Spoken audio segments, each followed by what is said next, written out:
सांस, जैसे उसकी आंखें मुझे फॉलो कर रही हों। मुझे थोड़ा अजीब लगा, लेकिन मैं अपनी डिलीवरी देकर जाने लगा और मुझे अजीब सा खौफ महसूस हो रहा था।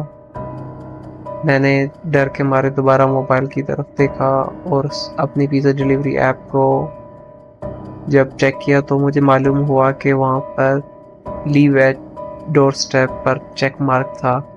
आम लफ्ज़ों में इसका मतलब ये था कि ऑर्डर करने वाले ने कहा था कि हम पिज़्ज़ा डोर स्टेप पर रख कर जा सकते हैं। मैं अपने आप को कोसने लगा कि मैं आखिर अंदर आया ही क्यों। रात की ये पुरस्रार तारीकी मुझे शदीद खौफज़दा कर रही थी। मैंने सोचा फौरी तौर पर पिज़्ज़ा मेज़ पर रखता हूँ और यहाँ से चला जाता हूँ। जैसे ही पिज़्ज़ा मैंने मेज़ पर रखा, इतने में मुझे अचानक बाहर से एक चीख की आवाज़ आई। मैं अचानक से चौंक गया क्योंकि मैंने किसी की मौजूदगी महसूस नहीं की थी आते हुए। सारा घर तारीक था, जैसे यहाँ कोई न रहता हो। मुझे एक लम्हे के लिए लगा कि शायद ये मेरी गलतफ़हमी हो सकती है, लेकिन फिर मुझे अपने पीछे किसी के कदमों की आवाज़ महसूस हुई।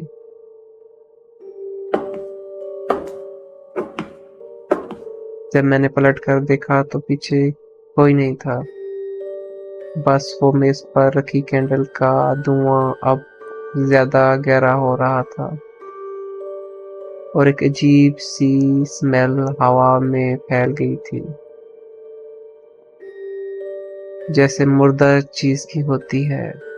मेरा दिल तेज़-तेज़ धड़क रहा था, लेकिन मैं अपने आप को समझाता रहा कि शायद ये मेरी थकन की वजह से हो रहा है।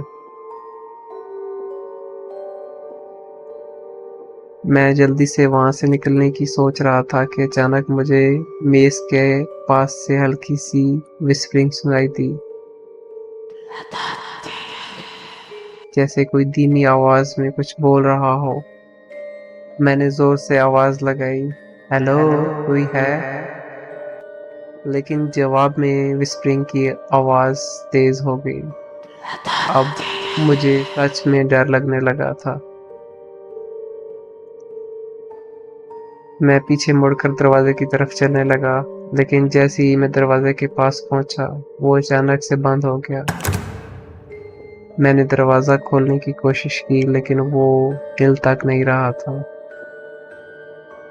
पीछे से मेज़ पर रखी कैंडल की रोशनी धीरे-धीरे कम होने लगी थी। एक लम्हे के लिए मैं खामोश